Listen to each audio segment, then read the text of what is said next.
알트 시즌이 아주 예쁘게 이어지고 있습니다. 75를 돌파한 지 아직 일주일도 되지 않았습니다. 그러니까 공식적으로 알트 시즌이 지금 펼쳐지고 있는 게 아직 일주일도 되지 않았다. 그런데 지금 너무 훈훈하죠. 주요 알트들은 상당히 의미 있는 퍼포먼스를 보여주고 있고, 더 재밌는 거는 아직 그 해당 알트코인의 비트코인 페어, BTC 페어를 놓고 바라봤을 때 아직까지도 거의 죽은 상태로 있는 종목들이 꽤 있습니다. 특히 미들급에서. 그래서 그런 친구들이 과연 이제 어떤 움직임을 보일지가 너무 궁금하죠. 그래서 우리가 알트 시즌의 초입에서 알트 시즌 순환매 양상을 조금 더 기대하게 되는 건데, 물론 그 기대가 어느 정도로 현실화될지 모르죠. 그건 이제 지켜봐야 되는 입장이기 때문에. 그래서 아마 아직 움직이지 않은 알트들을 집중적으로 투자하고 계신 분들은 조바심이 좀 느껴질 수도 있을 것 같아요. 왜냐하면 주요 알트코인들, 특히 이제 민코인들까지 미쳐 날뛰는 모습이 최근 한 달 동안 펼쳐졌기 때문에 과연 나머지 아직 제대로 움직이지 않은 그런 종목들 어떤 방식의 흐름을 보여주게 될 것인가, 괜히 더 기대를 갖게 만드는 그런 시기가 아닌가 생각됩니다. It's Alt Season. 너무 예쁘죠? 이걸 보기 위해서 얼마나 기다렸어요. 진짜 거의 올해 3월 이후부터 내내 진짜 죽어 있었던 이 시기 어질어질 했는데, 어쨌든 벌써부터 여기에 또 자리하고 있는 상황이 이어지고 있습니다. 네겐트로피, 글래스노드 공동 창업자 2명이서 사용하는 계정입니다. 비트코인 급락에도 알트코인은 비교적 강세를 잘 유지하고 있다.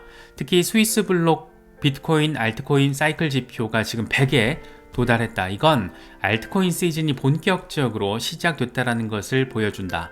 이번 주말 알트코인 변동성이 커질 것으로 예상된다라고 이야기를 하고 있습니다. 이야기의 맥락상은 변동성이 지금 아래쪽이 아니고 위쪽을 가리킬 가능성에 대해서 이야기를 하고 있잖아요. 제발이지 조금 이런 식의 어떤 강화된 정서가 좀 더 이번 주말을 거치면서 짙어질 수 있으면 좋겠고, 연준의 금리 결정 이슈 현지 시간으로 12월 18일이죠. 요걸 기점으로 또 한 번 더 2차적인 움직임이 나와주고, 그걸 모멘텀 삼아서 12월과 1월을 가로지르는 아주 훈훈한, 아름다운, 예쁜, 행복한 그런 연말연시가 모두들 되실 수 있으면 좋겠습니다. 머스타씨, 패스트 알트코인 시즌, 이 이미지 아마 보신 분들 되게 많으실 거예요. 이게 알트 시즌 기대감만 나와도 이제 막 돌아다니는 이미지인데, 1단계는 비트코인 일단 펌핑이 나와줘야 되고, 그리고 나서 비트코인이 사이드 횡보를 할 때 자금이 이더리움으로, 알트 대장으로 순환이 되고, 그래서 이더리움이 펌핑이 뽕 하고 나와주면 이제 메이저 알트, 그리고 나서 미들캡으로까지 순환매 양상이 펼쳐지는 것을 의미합니다. 지금 이더리움이 또 움직임이 잘 나와주고 있어서 머스타시 같은 경우에는 우리가 지금 페이즈 2에 있다라는 거예요. 그래서 라지캡으로 갈 거고, 미들캡, 스몰캡까지 안정적으로 가게 되면서 요 사이클이 진짜 남아있는 내년 하반기까지 예상되고 있는 강세장에서의 큰 틀의 사이클 패턴이 될 거라는 점을 지금 이야기를 하고 있습니다. 지금 적잖은 알트코인들이 펌핑이 나와주고 있고, 일부 알트코인들은 전고 돌파를, 이전 사이클 고점을 지금 뚫어내는 모습도 보여주고 있고, 그래서 상당히 흥미로운데, 과연 이런 역사적인 패턴이 이번에는 어떤 방식으로 펼쳐지게 될지 상당히 아주 많이 궁금한 그런 포인트 지점입니다. 테더가 또 엄청 찍어내기 시작했어요. 이더 기반으로 지금 20억 달러 USDT를 또 찍어냈더라고요. USDT를 이렇게 찍어낸다라는 거는 그만큼 수요가 많다라는 것으로 해석될 수 있기 때문에, 이거는 어떤 수요다? 암호화폐를 매수하려는 수요다라고 또 바라볼 수가 있어서, 테더가 또 이렇게 막 지금 USDT 유동성 공급을 하고 있는 이런 상황 재미있게 느껴집니다. 반대포페 아저씨는 이번 한 주를 조망을 하고 있는데, 정말 역사적인 한 주였다. 비트코인은 10만 달러 돌파했고, 알트코인들이 깨어나고 있다. 강세 사이클에 있다는 것은 정말이지 멋진 일이다. 2025년의 파티는 이제 막 시작됐다. 그러니까 이제 저번 사이클에서는 2021년의 파티에 해당하는 그런 흐름이 이제 2025년에 만들어지게 될 거야 라는 점을 이야기를 하고 있는데, 어떤 방식으로 펼쳐질지 진짜 너무 궁금하죠. 뭔가 이전 사이클과는 다른 지점들도 많고, 특히나 기관 자금들이 많이 들어와 있고, 지금 이 시장을 움직이고 있는 판때기를 구축하고 있는 이름들이 뭐 블랙록, 피델리티, 미국 정부 막 이렇게 돼버리니까 판때기 자체가 조금 많이 달라졌잖아요. 그래서 알트들의 움직임도 되게 궁금합니다. 저는 개인적으로는 이전 사이클처럼 정말 이름도 모를 그런 알트들을 시세 조종하면서 무지성 펌핑이 나오는 그런 것들은 상대적으로 좀 줄어들지 않을까. 대신 블록체인 혁신을 확실하게 보여주고 여러 대기업들, 기관들의 채택을 받는 블록체인 혁신에 직접적으로 기여하는 프로젝트들은 상상 이상으로 또 반등세가 나와줄 수 있지 않을까. 그러니까 시세가 가치를 반영하는 상황을 우리가 좀 더 기대해 볼 수 있지 않을까. 뭐 개인적으로는 그런 틀로 좀 바라보고 있습니다. 그리고 과거에 그런 어떤 진짜 얘네 뭐 하는 프로젝트인지도 모르는 이상한 프로젝트 되게 많았잖아요. 어느 날 보면 막 상장 폐지도 있고, 그런 애들의 어떤 펌핑을 유도했던 그런 자금들이 이번 사이클은 확실히 민코인으로 가고 있습니다. 그래서 민코인들 중에는 그냥 뭐 무지성 민코인들도 많이 있지만 너무 많죠. 뭐 수천 개가 있으니까. 그런데 대장급 민코인들은 정말 민코인 테마의 상위 탑10은 뭐랄까 그냥 아무 기능성 없는 프로젝트라고 폄하하기에는 너무 사이즈가 커졌고 알트코인의 어떤 서브컬처 느낌으로 지금 구축이 돼 있기 때문에 더 이상 또 무시할 수 없는 상황이라서 그런 측면에서 확실히 좀 다른 것 같아요. 약간 무지성 펌핑을 개인이나 이렇게 조그만한 규모의 뭐 시장 조작하는 애들, 그런 애들이 장난질을 치는 그런 어떤 이전 사이클의 분위기와 조금 다른 것 같다는 생각이 많이 듭니다. 그래서 그런 부분들도 우리가 이번 사이클을 경험을 하면서 학습하고 익혀야 될 그런 인사이트 지점이 아닌가 싶어요. 지금 결과를 아직 우리가 모르니까 저도 참 궁금하게 느껴지고 그런 부분들, 그러니까 포인트 시점을 지정해 놓고 바라보고 있는 건데, 과연 이번 사이클이 지나고 나서 우리는 이번 사이클의 뭐 지금 시점 그리고 내년 상반기를 어떻게 평가하게 될 것인가, 그런 부분들도 조금 조망을 해 보시면은 이런 생각을 많이 하고 이런 방점으로 또 리서치를 하다 보면 장점이 뭐냐면 단기적인 흐름에 조금 마음이 편안해지는 것 같아요. 그래서 어차피 이 시장에 대응하는 데 있어서 정답은 없고 정답지는 내가 만드는 거기 때문에 이제 조금 더 포모 심리가 강해지고 알트 시즌이 본격화되면 별의별 인간들이 다 등장합니다. 글로벌하게 온갖 사기꾼들 다 등장해요. 그래서 조심해야 되고 누가 뭘 사야 된다, 뭘 하면 뭐가 된다, 뭐 이런 말은 기본적으로 걸른다를 디폴트로 놓고 바라보는 게 정말 중요한 것 같습니다. 그래서 이제 알트 시즌 초입이기 때문에 중간중간 급락도 있을 거고 급등도 있을 거고, 포모가 또 강화되면 내 마음도 포모의 영향을 받을 수밖에 없거든요. 우리는 평범한 개미들이기 때문에. 그래서 그 마음의 중심을 지키려는 힘이 중요하고, 그런 것들에 얽매이다 보면은, 휩싸이다 보면은 포모를 통해서 수익을 낼 수도 있지만 포모를 통해서 벼락 거지가 될 수도 있습니다. 특히나 무슨 무지성 잡코인에 대한 매수 추천 막 이런 것들은 그냥 거르셔야 돼요. 기본적으로 안정적인 투자를 목표로 하고 계시다라면 그런 것들은 걸러도 충분히 수익 낼 수 있고, 다른 시장보다 안정적으로 우리가, 특히나 내가 공부해서 투자한 종목은 후회도 없고 실패를 하더라도 후회도 없고 남 탓도 안 하게 돼요.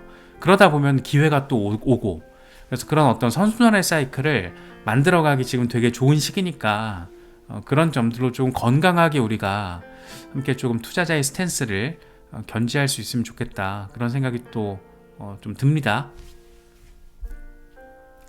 그러면서 이 아저씨 같은 경우에는 자신의 이른바 로테이션 게임 전략을 공유를 했었죠. 우리가 이거 하루 이틀 전에 정리를 했던 건데, 먼저 1단계 이더리움이 상승을 하게 될 것이다. 그리고 나서 이더리움 기반 대형 프로젝트들, 이더리움 생태계, 이어서 3단계 소형 코인에서 높은 수익률 실현. 소형 코인이 크게 상승하기 시작하면 비트코인과 이더리움으로 자금을 다시 배치할 것이다. 수익화를 할 것이고 다음 사이클로 자산을 회전시키면서 수익을 극대화할 것이다. 딱 지금 패스트 알트 시즌 얘기하고 있는 거잖아요. 그래서 그런 부분들, 특히 양반 같은 경우에는 이더리움 중심으로, 이더리움과 이더리움 생태계를 중심으로 투자 포트폴리오를 짠 사람이기 때문에 이렇게 지금 얘기를 하고 있는데, 얼추 알트 시즌 앞서서 짚어봤던 이 그림과 뭐 비슷한 얘기 지금 하고 있는 겁니다. 그래서 각자 이게 정답이다라고 말할 수는 없죠. 그런데 상당히 인사이트를 뽑아갈 수 있는 재료들은 많이 있습니다. 그래서 이런 부분들을 통해서 나만의 전략적인 포트폴리오와 플랜을 수립하는 게 제일 중요하다라고 생각이 됩니다.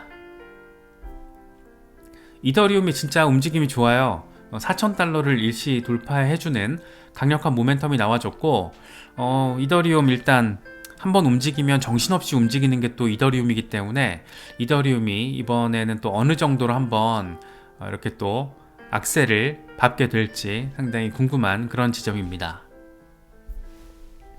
크립토 타이탄, 이더리움 랠리가 임박했을까? 이전 사이클에서 100주 이동평균이가 200주 이동평균이를 돌파했을 때, 그러니까 골든크로스가 발생했을 때 3배 뛰었지롱.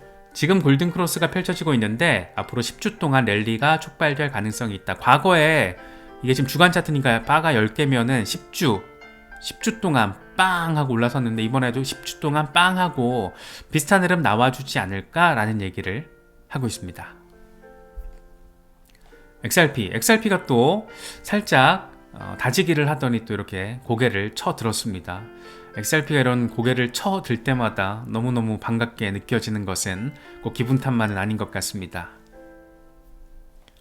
데이비 슈월츠, 이 아저씨가 스테이블 코인과 관련해서 멘트를 했습니다.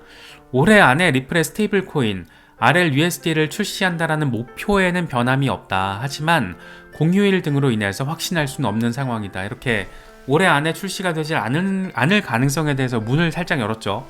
어떻게 될지 모르겠는데 모니카론 같은 경우에는 리플 사장, 모니카론 같은 경우에는 기술적으로 준비 끝났다.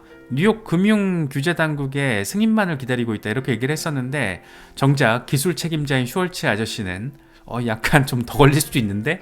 라는 얘기를 하고 있고 지금 이번 주에 출시될 가능성이 높다라고 폭스 비즈니스 기사가 나왔었는데 약간 기술적인 이슈 가지고 논의가 또 이어지고 있다라는 말도 나오고 있잖아요. 그래서 RLUSD는 나오긴 나온다.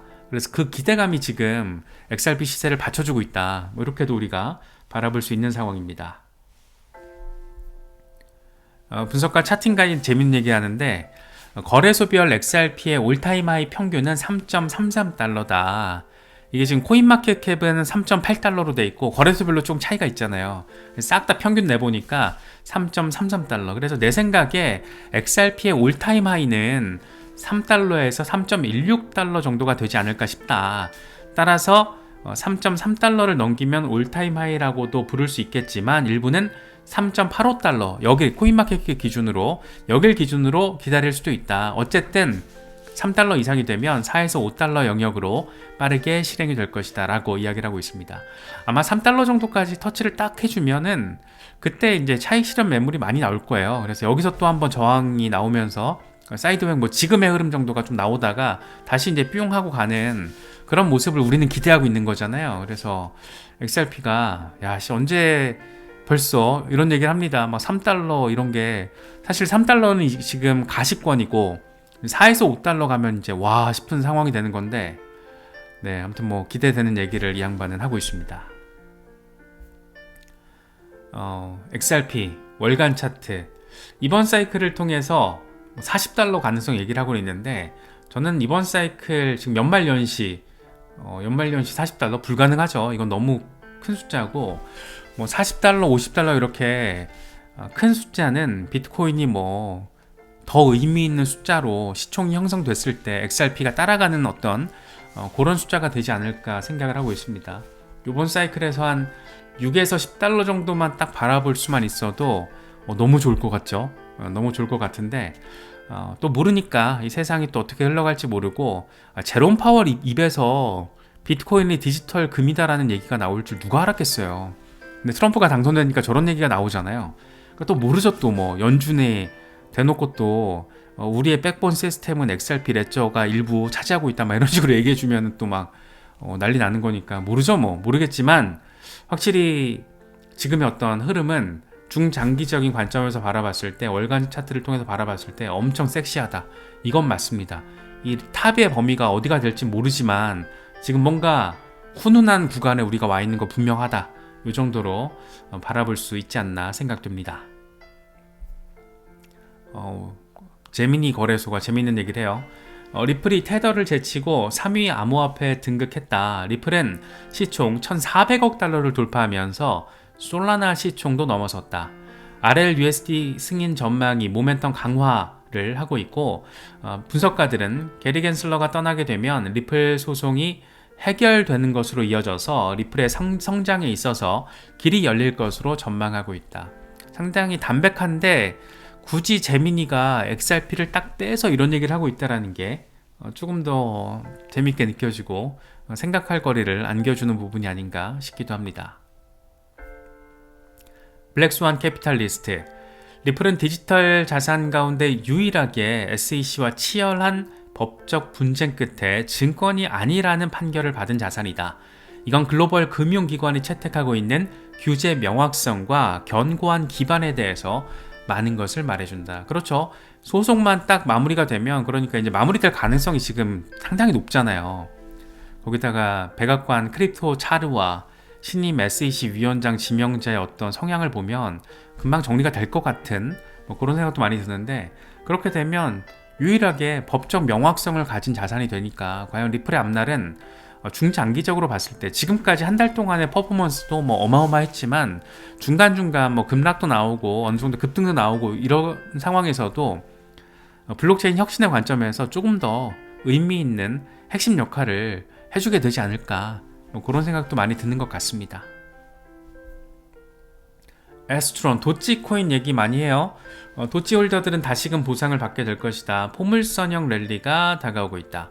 아무래도 일론 머스크가 지금 껴있다 보니까 도찌에 대한, 사실 도찌 엄청 올랐잖아요. 한 달 동안 엄청 폭등을 했는데 지금 이게 한 달 동안 벌어진 일이니까. 근데 지금 분위기 차트를 보니까 한 번 더 나오겠는데? 0.7달러 가겠는데? 이런 얘기 지금 하고 있습니다.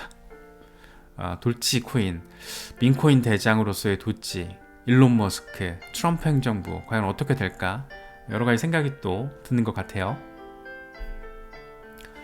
AI 테마 종목의 메이저들을 가져와 봤는데 다 괜찮은 종목들이고, 우리가 수십 번 짚어봤던 종목들이고, 여기서 뭘 선택해서 투자를 했든 다 수익이 나셨을 거예요. 그래서 테마별로 뭔가 자신이 없으면은 테마별로 대장들을 공부하시면 됩니다. 각 테마별 대장들을, 대장급들을 공부를 하시고, 여기서 내가 좀 관심 있는 어떤, 얘들은 뭐 하고 있는 애들이지? 라는 거를 살펴보시면서 땡기는 것들을, 흐름을 잘 살펴보시고 면밀하게 바라보시면서 진입 시점을 결정을 하고 분할 매수를 통해서 철저하게 스트래티직하게 계획을 하고, 그렇게 좀 준비를 하면 되게 내 마음도 에이스 침대예요. 그냥 편안합니다. 그렇게 가야지 여기 이 시장은 좀 오래 견딜 수가 있지, 누가 오른다더라, 지금 안 사면 큰일 난다더라, 이런 식의 어떤 팔랑귀를 통한 뇌동매매로 가게 되면 어느 순간 갑자기 급락이 왔을 때 못 버텨요. 어느 순간 급락이 왔을 때 이거 추가 매수해야겠다라는 마음이 딱 생기려면 평소에 내가 투자하는 프로젝트에 대해서 공부가 돼 있어야 되고 신뢰가 있어야지 가능한 일입니다. 지금 강세장 초입이기 때문에 중간중간 엄청 급락 올 거예요. 그 급락의 폭이 예전처럼 막 40%씩은 안 때릴 것 같긴 한데 또 모르니까. 그래서 기본은 리서치다, 이런 부분들 한 번 더 생각해 보시면 좋을 것 같습니다. 이거는 RWA도 RWA는 진짜 거짓말 안 하고 한 100번 정도는 우리가 짚어본 것 같은데 지금 싹 다 흐름이 되게 좋습니다. 싹 다 흐름이 되게 좋고, 여기 있는 친구들도 사실 다 훌륭하죠. 특히 아발란체 체인링크 말할 것도 없고, 비체인 요즘에 난리 났고, 온도 블랙록 연관 종목으로서 우리가 한 1년 전부터 짚어왔으니까 온도 투자하신 분들도 지금 되게 해피하시겠죠. 그래서 아이오타 이런 종목들도 많이 급등세가 나와줬고, 많이 올랐네. 이 정도 올랐는지 몰랐는데 지금 보니까 많이 올랐네요. 그래서 아무튼 이 시대를 관통하는 테마들은 미국 주식에 투자를 하든 암호화폐에 투자를 하든 테마별로 종목 분석을 해야 될 거잖아요. 기본 중에 기본이니까. 그래서 그런 관점으로 암호화폐 시장도 바라보시면 조금 안정적인 상황을 경험하실 수 있지 않을까 싶습니다. 물론 나는 치고 빠질 거야, 별로 관심 없어, 그냥 누가 좋다고 하는 거 잠깐 샀다가 바로 뭐 한 5% 10% 수익 내고 난 빠질 거야, 약간 이런 투기 성격으로 단기에 들어오신 분들이라면은 상관없죠. 그냥 알아서 하시면 되는 건데, 좀 한번 투자다운 투자를 해보고 싶다라는 분들은 지금이 공부하기가 거의 이제 막차 느낌일 거예요. 그래서 특히 최근에 시장에 들어오신 분들은 어떤 프로젝트들이 뭘 하고 있는지, 어디서 공부하냐, 코인 마켓 캡에 들어가시면 싹 다 정리가 되어 있습니다. 영어가 어려운데 크롬으로 실시간 번역, 거의 이해하는데 어렵지 않은 수준으로 번역이 됩니다. 그래서 영어 못한다고 리서치 어렵다라는 것도 이제 옛날 얘기죠. 그리고 어려우면 긁어다가 GPT한테 설명해달라고 하면 돼요. 그래서 공부할 수 있는 방법은 마음만 있으면 얼마든지 할 수 있기 때문에 알트 시즌이 본격화 될 것 같다라는 어떤 느낌이가 막 드니까 조금 이렇게 보수적인 관점의 이야기를 좀 드려봤습니다. 제가 특정 코인들 이렇게 흐름 좋은 거 말씀드리면 아무 생각 없이 그냥 매수해도 된다라는 시그널로 해석하시는 경우도 꽤 있더라고요. 그래서 뭐 그렇습니다. 각자 조금 내가 투자하는 종목이 뭐 하는 종목이고 어떤 방식으로 나는 핸들링을 할 것인가에 대해서 지금 좀 고민을 해 놓으시면 아마 내년 사이클 전반을 경험하시면서 확실히 도움이 되실 거예요. 그래서 그런 부분들도 잘 챙기시면서 시장 바라보시면 좋을 것 같습니다. 애쉬크립토, 어제 하루 비트코인이 9만 달러 초반으로 급락했지만 이더리움과 알트들은 움직이지 않았다. 이런 강세는 사람들이 이더리움과 알트에 대한 강한 신뢰를 가지고 있고 이전처럼 패닉셀을 하지 않는다라는 것을 보여준다. 그렇죠. 알트들이 지금 받쳐주는 힘이 있어요. 어제 정도로 비트코인이 10만 달러에서 9만 달러로 빵 꼬라박으면 한 10% 빠지면은 알트들은 20-30% 정도 훅 하고 빠져줘야 되는데, 예전 같았으면 그랬을 텐데 지금 그런 거 없잖아요. 빠져도 비슷하게 빠졌다가 반등 나오니까 지금 뭔가가 아무튼 달라요. 어떻게 다른지는 좀 지나야지 우리가 알 수 있겠지만 뭔가 정서가 다르다. 그러면서 마침내 알트 시즌이 다가오고 있고 앞으로 6개월에서 8개월 안에 인생을 바꾸는 돈을 벌게 될 것이다. 너무 일찍 팔지 말고 고래들에게 흔들리지 마라. 일생에 한 번뿐인 기회를 망치지 말아라. 나는 레버리지를 멀리할 것이고 고래들에게 흔들리지 않을 것이고 조기 매도, 패닉셀을 하지 않을 것이다. 100% 동의합니다. 물론 이게 뭐 인생을 바꾸는 돈 이렇게까지 크게 생각을 하면 이게 또 막 비투하는 경우가 생기기 때문에 이런 거는 그렇게 건강한 멘트는 아니라고 생각이 되고, 나머지 사실 레버리지는 멀리하는 게 맞는 것 같고, 진짜 선수, 전문 트레이더, 전업 트레이더가 아니라면 레버리지는 일반 개미들이 하기에는 너무 고난도예요. 진짜 벼락거지 되기 약간 추월차선 느낌이에요. 벼락부자 추월차선 느낌이라서 레버리지 멀리하고 고래들에게 흔들리지 않으면서, 이건 조기매도 안 하는 거랑 같은 맥락이고 마찬가지로 패닉셀.